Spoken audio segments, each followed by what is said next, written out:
This episode of Obscure Chatter is brought to you by Chess. Chess, would you just move already? And now, on to the episode. Welcome to another episode of Obscure Chatter. Obscure Chatter. Did you like that? Starting off swimmingly. I'm your host, Terri Doty. If you're new here, welcome. If you are returning, double welcome. Like Double Dragon, except less Scott Wolf. Or more Scott Wolf. I mean, we're open to feedback. If we need more Scott Wolf, just, send us something at a P.O. box. We don't have a P.O. box. But if we did, we'd definitely let you know. So you could send us cool stuff and we could send you cool stuff without the, mail service being weird about us not having an address. Oh my goodness. I'm trying to thank you guys. I'm so grateful to be back for another episode. It seems like I just did August's episode and, it's that thing. Things are moving quicker, but also at the same time, slower. The WGA and SAG strike still ongoing. And I want to say I can't believe it's still going, but I 100% can. Out of solidarity, I've said no to a couple of projects that have come my way just because they can't answer key things sometimes. And you're like, no, tell me, is this non-union? They're like, non-union people are involved. I'm like, okay, I think as much as we are very careful right now about not crossing that picket line, obviously, you can find yourself in a situation if you just don't ask a lot of questions. Because, I've been a creative since I was 14 years old, and that's now 25 years. I know. I don't look a day over 1,000. Thank you. But it's odd to ask questions because you feel like you're being rude. And maybe I'm not speaking for you, but that used to be the case for the longest time, is asking questions, many back-to-back follow-up emails. You can feel as though you're wasting a casting agent's time, or as a writer, for me, I need to have as many details as possible. And if I don't have those, I will say no to the job. But another reason I will say no to the job is if you can't tell me the details that I need in order to know whether or not what I would be doing is crossing the fucking picket line. And then there are people that obviously know that they're crossing the picket line. I had done this thing a couple weeks ago where I'm like, fuck it. I'm just done with Twitter because there are so many reasons to be done with Twitter. Not calling it X, for those of you new here. I don't know anyone that's calling it X at all. It's just ridiculous. But there is nothing like it. I miss it. Was it perfect? Fuck no. The things that people said on there with their whole chest sometimes before a certain wannabe Lex Luthor took control. And it's only gotten worse and worse and worse. I've said this before, but a main reason that I was so grateful to be verified is there was a point where I had fully gone into working full-time as a voiceover artist and writer. And I was doing a lot of stuff at the time. I was doing back-to-back audiobooks. If you look for my audiobooks, most of them aren't under my name. So enjoy that. But back-to-back audiobooks, working with overseas clients, all this stuff. It was a lot of fun. Some of it you were definitely doing it for the for the sake of art and not money, but it was got to meet a lot of really cool people that way.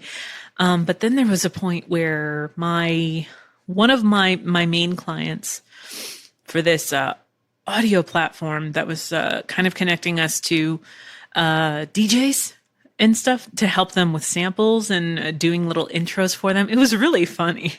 Or not funny. It was a lot of fun to just be like, oh my God, yeah, so here's the final, like, the final mix on this track where like you're saying like, hey, DJ, da da da, and like sexy laugh. like, but my main contact there messaged me and said, can I ask why you sent me this? And I had to be like, sent you what? And he sent me a screen cap of an animated character like covered in baby batter. It wasn't actually batter, just so we're clear. It was pretty grotesque. But then of course I'm just like, oh, Jonas, I'm so sorry. That is not me. And he's like, it says Terri Doty right there. Oh, fuck. No, that's not me. This is my account. You know that. You follow me. It's like, oh, I thought maybe that was your private account and you had added me, da da da da da. And then I found a couple of exact messages, but under like different variations of my name. And those were sent to fans of mine that were under the age of 14. And I'm just like, okay, this is going to keep happening.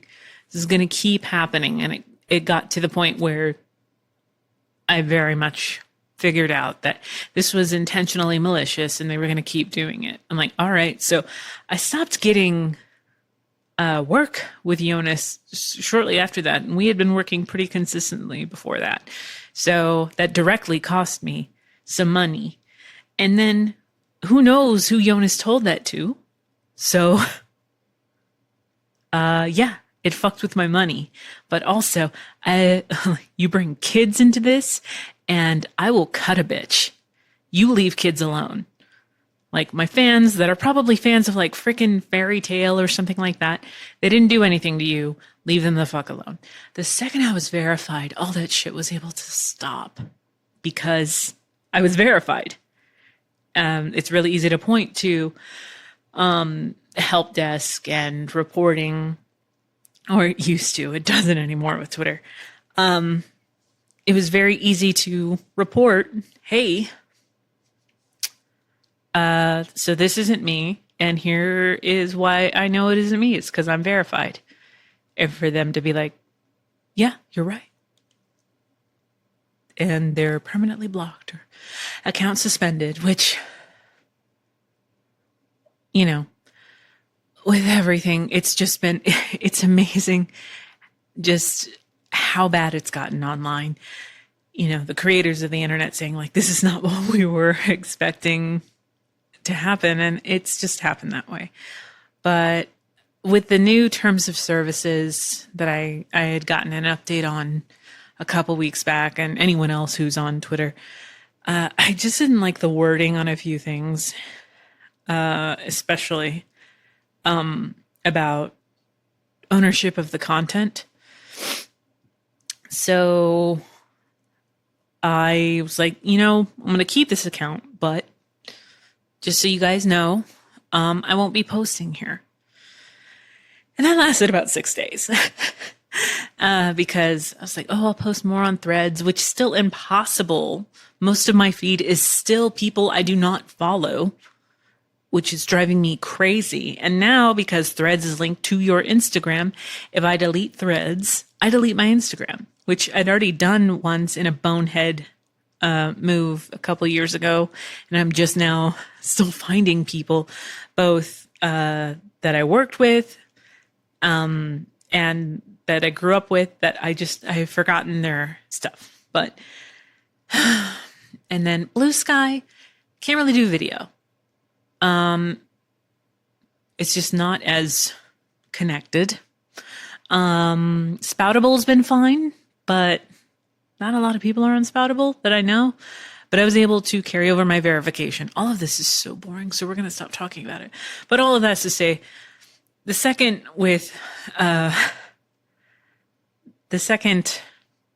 I came back, the first thing I did was start bitching about Drew Barrymore coming back and saying, all this stuff. But I won't even bitch about it. more so than that because she apologized and now is not coming back. And fair is fair. Bill Maher's not coming back, even though I think he's a garbage human being. And some people still are, but they're claiming they're not crossing the picket line because blah, blah, blah, blah, blah. I don't know. It's hard. I was getting my nails done the other day, and one thing I love about being freelance again, as opposed to working a 9 to 5, which said it was going to be hybrid and then ended up making it to where I had to be in pretty much every day. And did not care when I was COVID positive at all. They're like, still get in here. I work with so many people, makeup artists, actors, other writers, and we lock ourselves in tiny spaces. And I'm positive. Anyways, blah, blah, blah. I get to see, I get to schedule personal things around that easier. One of those being my nails. And I went in, this is like the second or third time, getting my nails done. And my girl Nancy, who is my go-to nail person, she's so phenomenal, and she gets to do she does really fun stuff, and we get to just watch movies, drink way too early, and just shoot the shit. It's great. We've gotten to know each other really well over the past couple of years, and also it's just her in her own little salon space. So I don't have salon anxiety. I don't know if anybody else has that with getting your hair done or, any kind of spa services, anything like that. When there are other people around, I cannot relax. I just can't. Especially, once COVID came, can't do it. Can't do it at all. Can't relax. But she was filing my nails, and we were getting into spooky season, so she was getting ready to do these really sharp things, sharp design. But she's like, "Oh, are you not working today?" I'm like, "Girl, it's been since May or June, I forget, when the WGA strike started, and it's been about a little over 70 days for SAG." But even non-union stuff, I haven't gotten a lot of auditions recently, which it's like, all right, well, audition when I can. I'm sure you guys have noticed this already, but my voice is pretty scratchy. And that's because I got 2 auditions in a row that are due. So I decided to do those before Obscure Chatter. And it took a couple of hours because I was so fortunate to have so many characters to play around with. But auditions are few and far between right now. For people being like, "Hey, are you going to be in this?" 1, I don't know. 2, sometimes you don't audition and you just get cast. Some of the best roles in my entire life I've just been given because of my previous work and previous relationship with certain directors, blah, blah, blah. It always pays to be kind, because the audition is the work. The sessions are the present. And the auditions are also when people are like, can be like, "Hey, so I loved you for this, but we are going to go with this, but thank you so much because I had no idea you could do this." That actually happened with Golden Kamuy, where through no fault of his own, just because I had very limited history working with Jeremy Inman.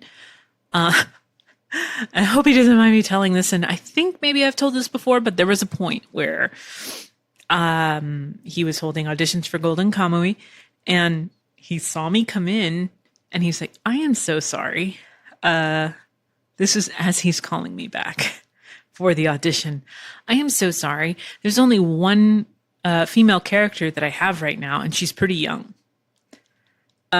So I'm like, I can do that. I can do that."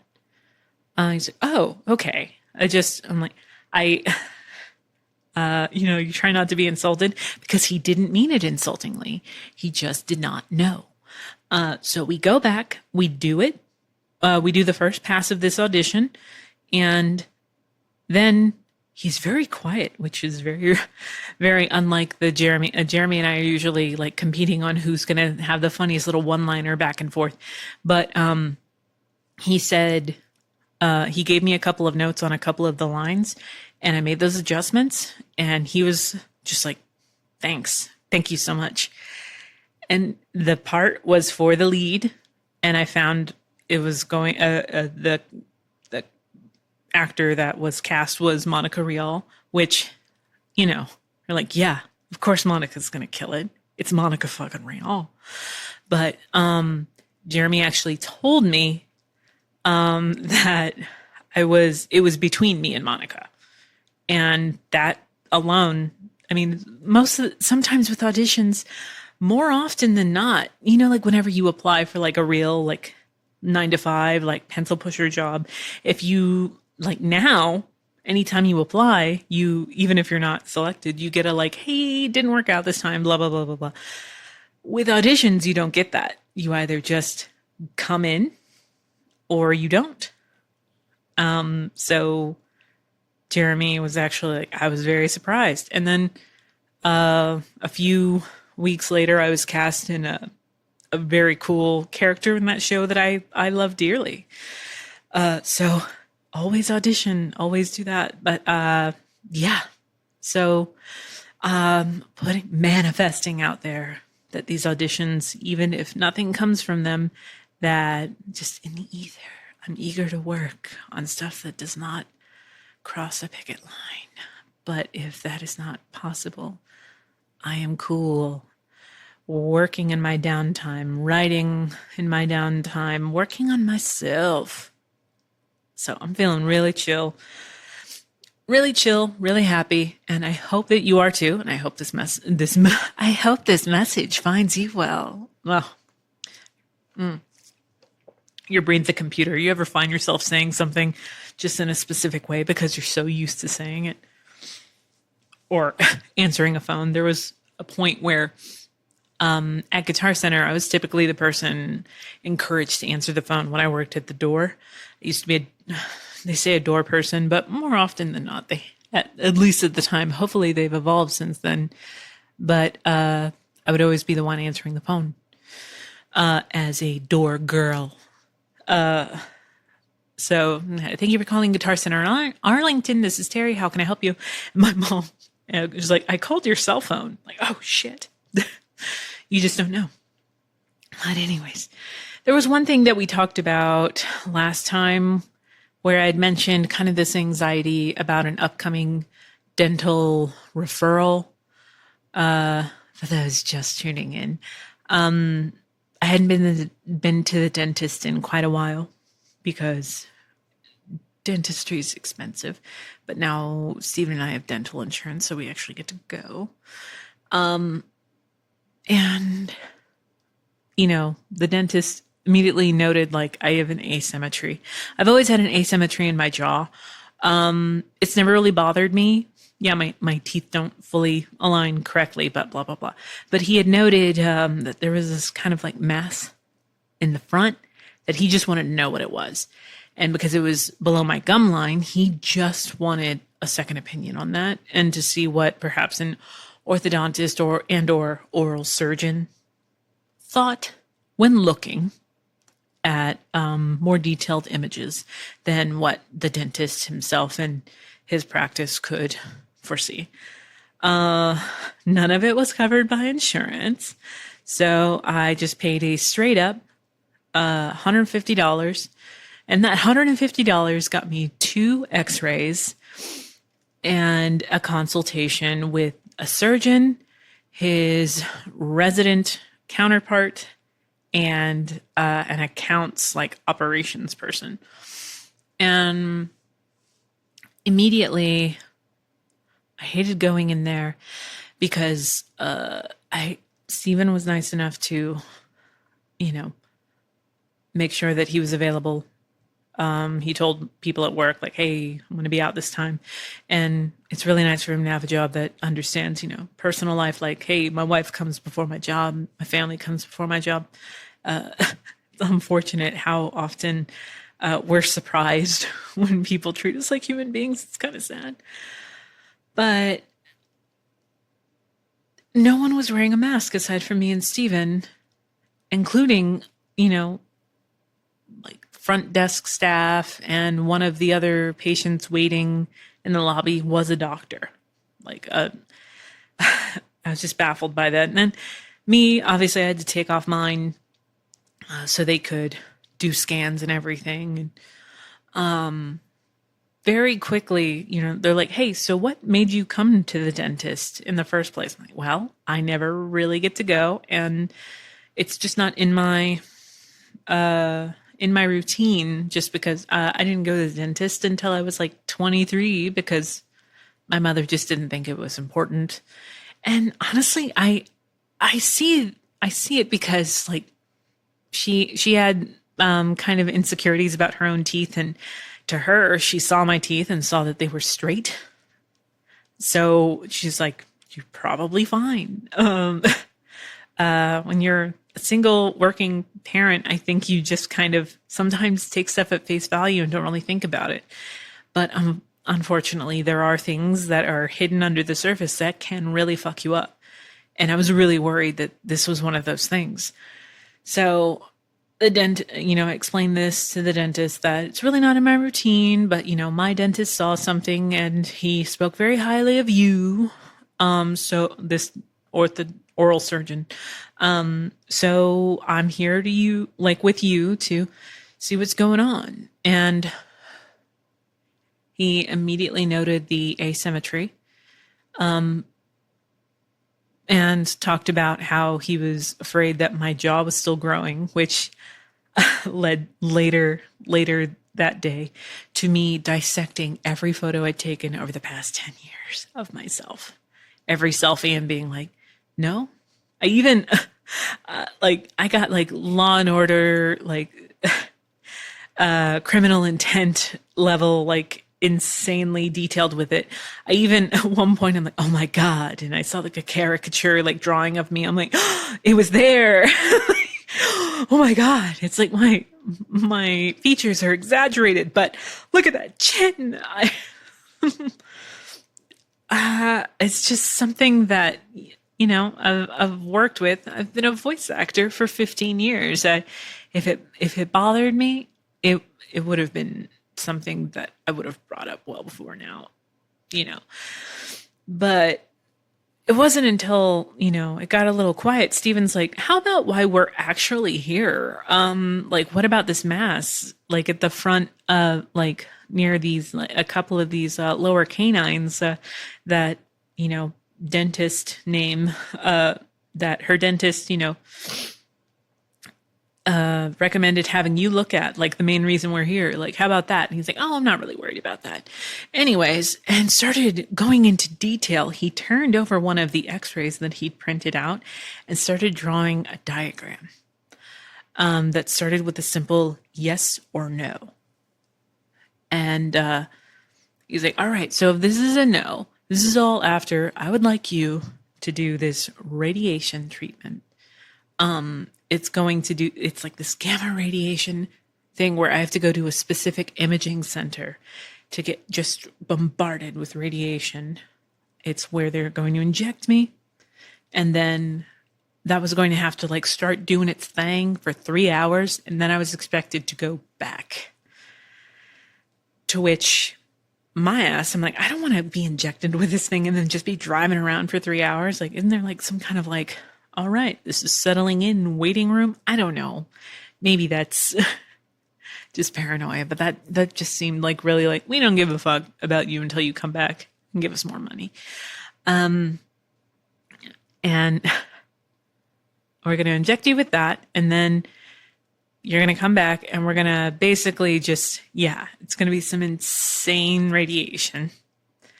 And then we'll know if your jaw is still growing. I know it's not, but I didn't know that at the time. But I now know now after analyzing, photo after photo of me. It's just, I found out that bones still grow until basically your late 20s, maybe early 30s in some cases, your bones are still growing. It's wild. But, he's like, okay, so if it is still growing, here's how bad it could get. And he showed me a photo of another patient. I got to see all this patient's medical records. They just had them up. I'm like, I don't know if you should be showing me this bitch's stuff.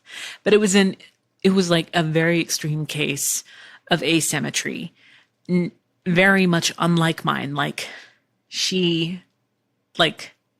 it looked like she was intentionally doing it. It looked pretty bad. I won't put her on blast though. But he's like, so what's going to happen if we do it is we are going to do an incision right above the ear, and then we're going to shave a little bit of your jaw off. It's not an exact science, so we'll shave, see how that does. But the main thing is getting rid of, like, stopping the growth of that. And, okay, I want you to repeat after me as I write this down. And he wrote, I, and he looked at me and expected me to say, I, and he went, will, and I was expected to say will. Basically, this fucking parrot, like, mind game bullshit, he made me say aloud, I will be miserable. Because after this first jaw surgery, he's like, your jaw's going to be wired shut for 3 weeks. And then we'll take the wires out. Then for 3 weeks, no chewing. Okay. He's like, and then we'll look at orthodontics, like braces and stuff. And once that gets all settled, then we'll talk about the second surgery to really fix your asymmetry. And he went through the diagram again, and it was going to be more and more surgery, all of that. And he's like, and all in all, like, for these 2 surgeries, I'm estimating about 18 months of orthodontics and everything. To which my first thing was like, I don't know. Like, it's kind of hard to explain.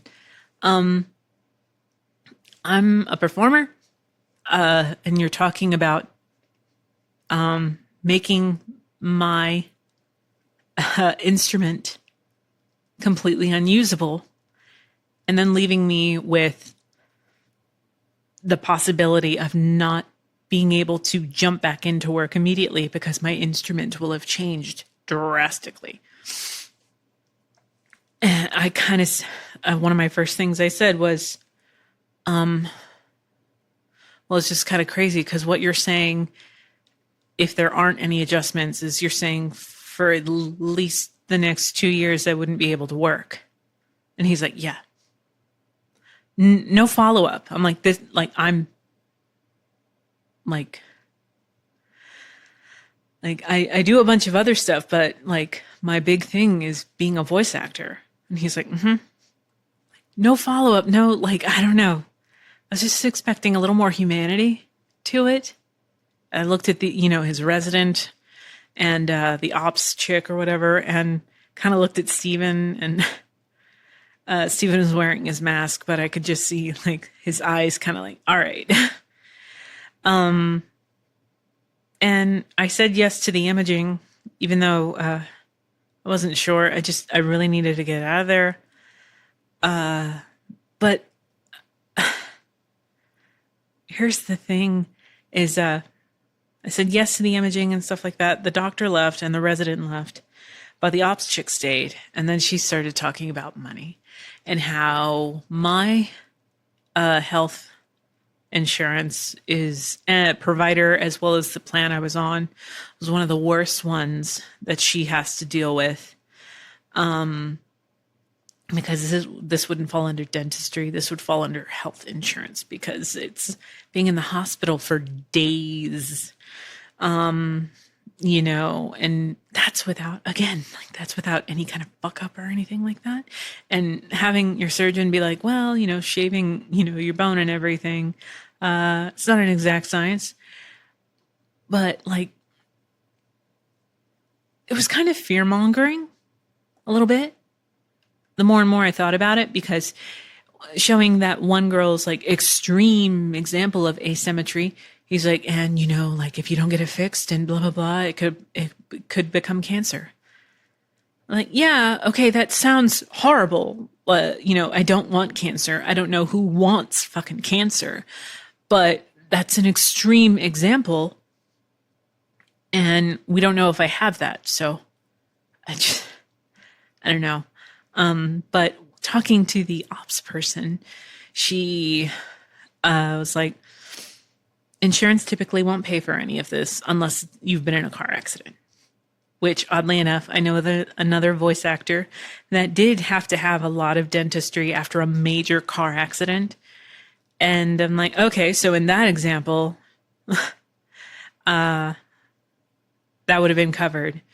But that also, you know, insurance is gross.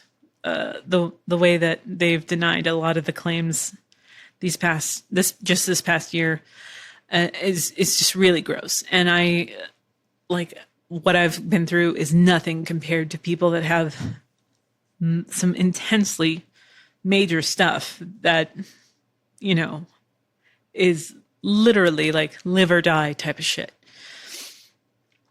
But I don't know. Typically, if something major happens in my life, my body kind of goes numb, and I need a moment or two or a couple of hours, whatever it is, to really play all these horrible scenarios. I need to play with all of them in my head.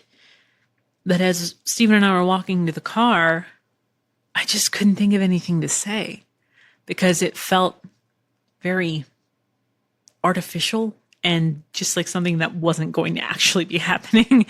Pardon me. So we got home and I just kind of kept like thinking really hard. Like I did cry a little bit in the car and I asked to kind of be left alone for a second. You know, it's great to have a partner that understands like, hey, I need a minute. Could you just like, give me like some alone time? And it's like, kind of talk to myself, like, what is going on?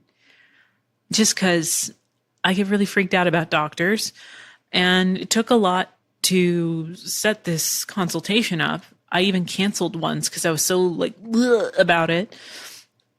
And I was looking forward to learning what this thing, you know, near my lower front canines, I was looking forward to learning what that is.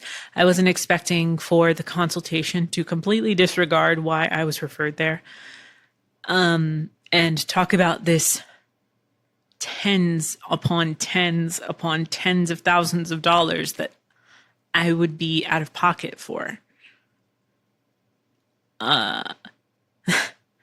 For 1 to 2 surgeries, braces, all that. So I canceled the Envision imagery. I don't know if I should mention that. Fuck it. It's probably one of the only, if not the only imaging area where I am. They've got a bunch of locations around here, and setting that up with them and everything was fine. They were great, but I won't even like do the body scan thing at the airport. I go through the x-ray and I'll deal with someone getting a little too handsy with me over that. I just can't do that. I can't do the scan. It would take a lot. It takes a lot to convince me to voluntarily inject radiation and have radiation pass through me when that's not what my dentist wanted to focus on. So my game plan that I came up with my dude was just, I'm going to keep my dentist up to date and tell him why I will never go to this, this oral surgeon again. And that I still don't know what this thing is. The only thing casually this dude said is like, oh, that little mass, it's probably nothing. That could even be just a rupture that happened when your baby teeth, like a baby tooth perhaps came in wrong. It could be a whole mess of stuff. But I'm not worried about it. Like, okay. I think we could have led with that and maybe not had the whole da-da-da. Because at the end of the day, it's still a business. As a kid and a naive early adult, I thought the doctors cared. And I think there are many doctors that do. But then there are doctors that see nothing but dollar signs. And this person's been doing these surgeries as long as I've been alive. And that's great and everything. But there was a point even where he's like, now, if you want me to do the surgery, I am not covered by insurance, and that's an additional $5,000. But if you do it in network, this resident here, his name was Michael, I think, like Michael would be doing it, and da-da-da-da-da, and you would be under the care of the hospital, which I technically don't work for the hospital. Motherfucker, if you don't work for the hospital, why do you have residents with you, and your office is in the corner of a hospital? But yeah, I don't know. Stephen and I spent a couple of days just kind of like stewing over that. We would just get really quiet, and he's like, and another thing. Just, man. And yeah, went through this rabbit hole of like looking at all these other TikToks and YouTube videos of like the surgeries themselves, which is always something that I recommend not doing, is searching the internet for images of these horrible things. Why do that to yourself?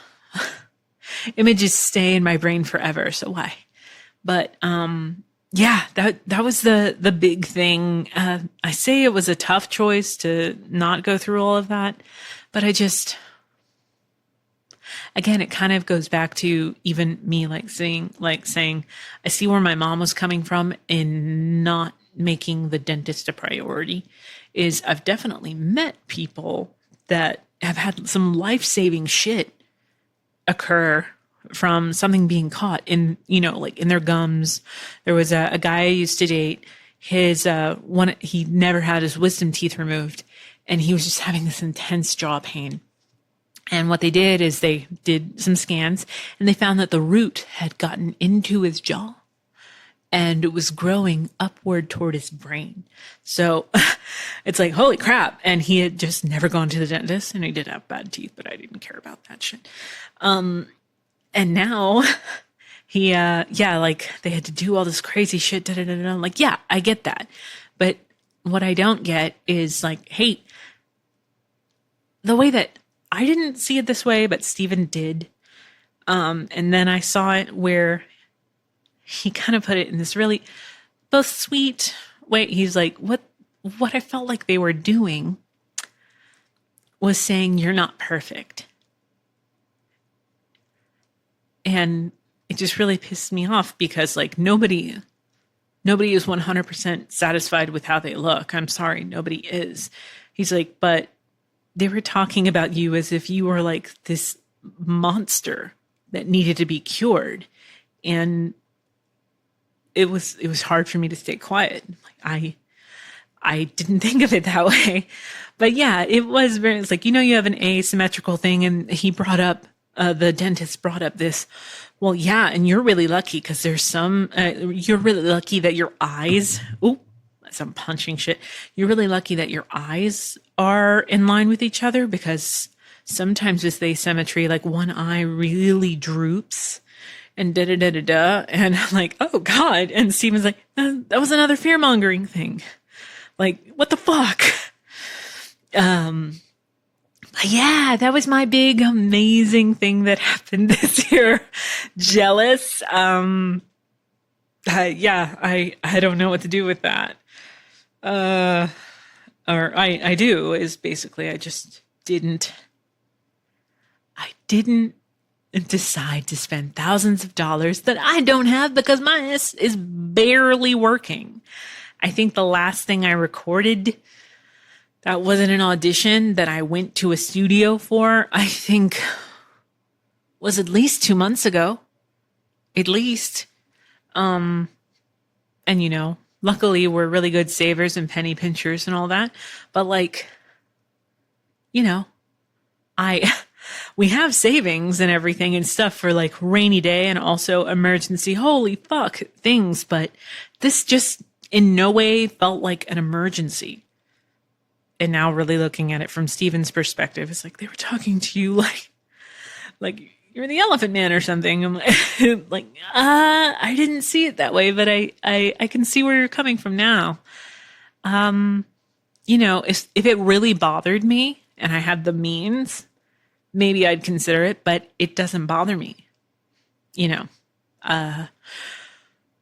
It's just something I've learned to adapt with. I've learned to adapt my mouth when I'm voice acting with the mouth that I have. And yeah, I just can't imagine any studio or partner that I'm working with being so understanding about me not being able to work for at least 2 years. Because yeah, that would be a lot. If it were necessary, obviously people would have to deal. And that's not to say that studios aren't understanding. They really, really are. But like, let's say, Fairy Tale came back or whatever. And they're like, hey, obviously we want you to come back as Virgo. And, in an email, have to tell like my agent, like, hey, can you please explain to them why, they should just wait a couple of years instead of just recasting me. No, I would have to say no to work, turn work down, and just eventually like have to build up a lot of great connections that I've had. And that's not something that I'm opposed to doing if it's necessary. I have friends that do like plastic surgery or, cosmetic surgery that they don't need. Like I have a friend that does a lot of stuff. But it makes her happy. And you can see just how much lighter she feels when she does certain procedures. She does a lot of intense stuff, but it makes her happy. And she has the means to do it. Good for her. I fault no one for being touched by an angel, but I couldn't justify this. And yeah, I guess I was insulted a little more. The more I thought about it, I was insulted, but I was in their place of business. It's a business. That's the main thing that you have trouble wrapping your head around whenever it's a doctor saying like, hey, your face is fucked up. Is like, oh God, is it fucked up? Like, no, but I could make a lot of money on fixing your not fucked up, just not perfect face. It's crazy. It's really crazy. But aside from that, let's see. Oh, I didn't tell you guys, but like last month, one of my best friends was in town. That was a lot of fun. Like trying to think of what else, like trying to think about new books. Cause again, I want to talk about all the things, but I didn't realize how much I talk to people online about movies. I love it and I miss it. What I don't miss is, my friends and colleagues, as well as myself getting screwed over by, not getting paid their worth. Explaining it to Nancy, my nail stylist, who that's so not her world that she's just like, oh, is the strike still happening? And trying to explain, she's like, so they just want more money, and explaining like here, and let's talk about AI and all that. She's just like, whew, like it's over her head. She's like, I have no idea what you mean by all of this. She's like, so, AI is going to keep happening. I'm like, all right. So here's a great example of why AI is horrible. There was, oh my gosh, I don't know who else saw this. There was either a basketball player or a football player. He died. I don't know why I said it like that. He died. Very early age, like 42. And an AI program for some media outlet. I don't remember the athlete's name, but it was like Michael Smith, useless at 42. And that was AI writing. So I don't think AI is ever in danger of taking my job. And also voice acting. I know that I've had friends of mine, pardon me, that have had to get messages not from companies or anything, but from people listening and just have a keen ear on specific voices being like, hey, Erica, I think this is you. And for Erica to listen to 2 fucking seconds and go, that is me, son of a bitch. And for some people's immediate reaction not to be, this is fucked up, but instead be, oh my God, get over yourself. Like, it's my fucking voice. It's, like, it's you, it's your name, it's your art. There is a justifiable reason to be upset when they're stealing you and your essence. But also, they're not even stealing your shit and doing well. Like, it's fucked up. But yeah, just explaining all of this stuff to people outside of it is, it's like, oh, okay, these actors want to complain. You're telling me like that Jensen Ackles is upset because he doesn't get a dime of Supernatural being on Netflix. So me, I'm a plumber. You're saying every time I fix the toilet, someone flushes it, I should get paid more? Like, motherfucker, those are not the same motherfucking thing. You ghoul. Would never hire you as my plumber, sir. Good day. But, yeah, it's, so yeah, that's fun. And, I had considered doing this episode in the booth, but after 2 hours, doing those auditions, like, it's still not cool enough. So I'm still in my living room, watching my TV on mute. And for those, that are old listeners of Obscure Chatter, yes, I used to announce that I was watching a movie and keep it mysterious, I'm still doing that. I just never tell you guys what I'm watching. But all the episode titles come from tropes tied to that movie. And that's something that I still enjoy doing. And let's see what else. Man, let me get some more.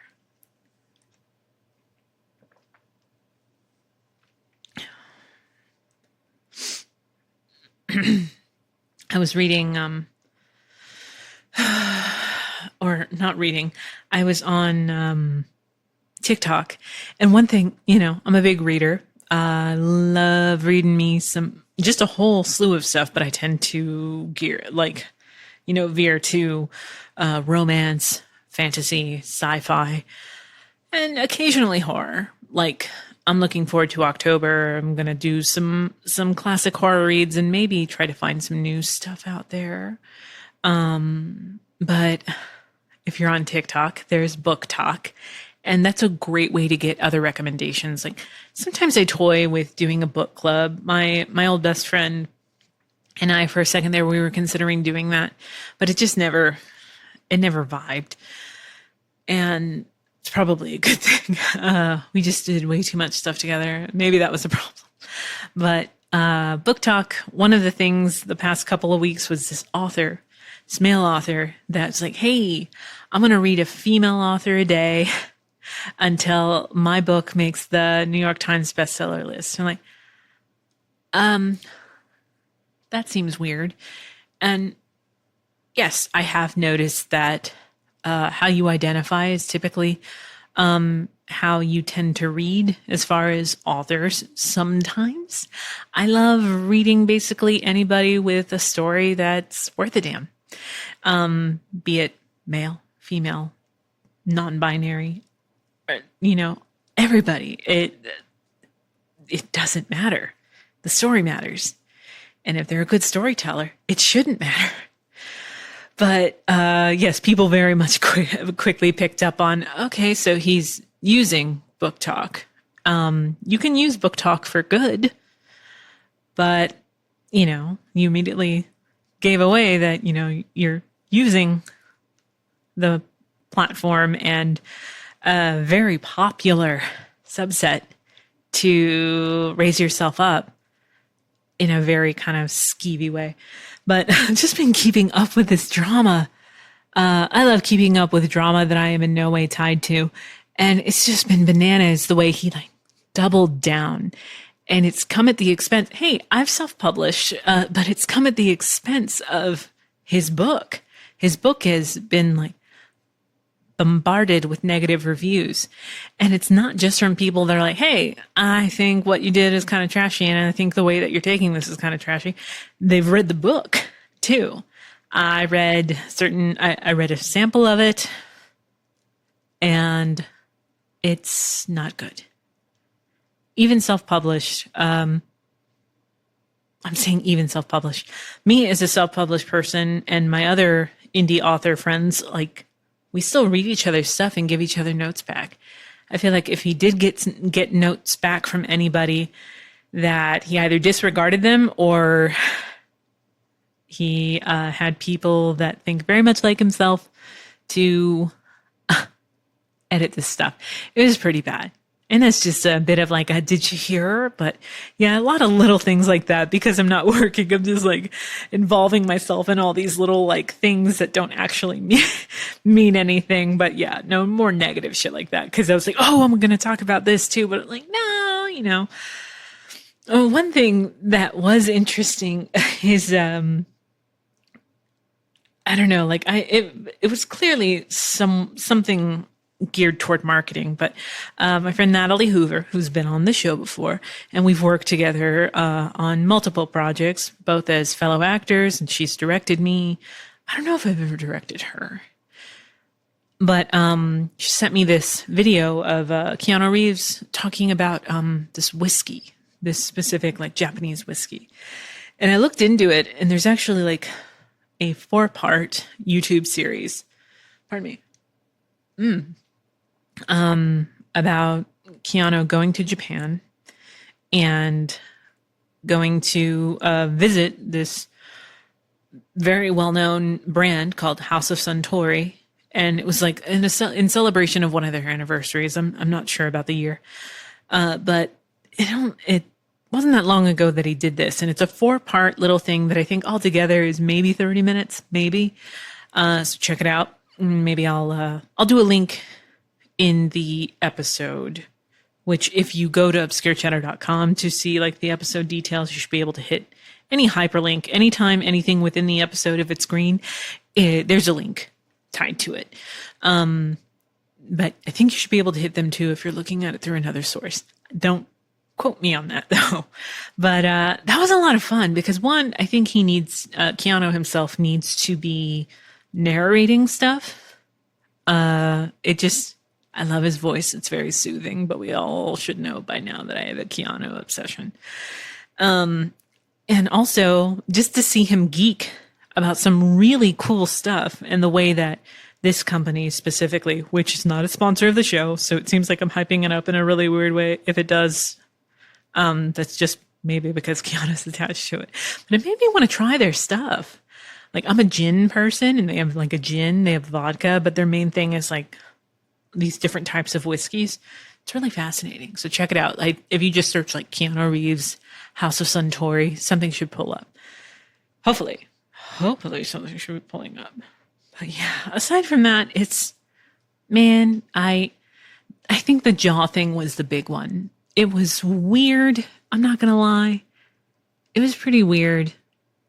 Like, the more and more I think about it, but yeah, what is it? I always say talk to you guys as if you can respond back. Maybe at some point you guys are talking back to me like, bitch, what? But yeah, it was a lot. And I think if I'd gone alone, that maybe it would have hit me harder, or maybe I would have agreed to something more. But having a partner that's like, no, fuck this, and just respecting me enough sometimes when I'm just so kind of like overwhelmed, because yeah, it was a lot of information. It was like, oh, could be this, could be this. Here's what we're going to do. Jaw wired shut. You're never going to work again. Like, that's all the stuff that was happening in my head. And to have my partner just kind of like put his hand on my knee and being like, oh, we need to get the fuck out of here. You know, it's great too. I say just partner, also just friendships that way, because he's also my best friend and I'm pretty fucking lucky. But it's kind of crazy. Like, I'm already seeing Halloween stuff. So it's just kind of crazy to be like, oh, maybe I should do something for Halloween for you guys. What was it? It was not last Halloween, but the ween before. We're shortening Halloween to ween apparently in this house. Holy shit. But I did all these like different like candies and like tried stuff out. Guys, Mama's getting old. She's not doing that anymore. That was a weird couple following days. That's all I'll say. Because I'm classy. Oh, man. But no, we will hang out for Halloween. And again, thank you guys so much for listening. I hope that you are reading good shit, watching good shit, and just trying not to be a shit. Don't cross that picket line. Don't be a scab. Call out people that do, because that's the right thing to do, and it inevitably changes sometimes behavior in a positive way. Again, Drew Barrymore. She stopped, and it's because people called her out. It's not mean. Holding someone accountable is not mean. As long as you maybe minimize cussing. Talking to you, Terri. Thank you guys so much. We will see you, hear you, carrier pigeon you. I don't know. But until October, take care of yourselves. Bye.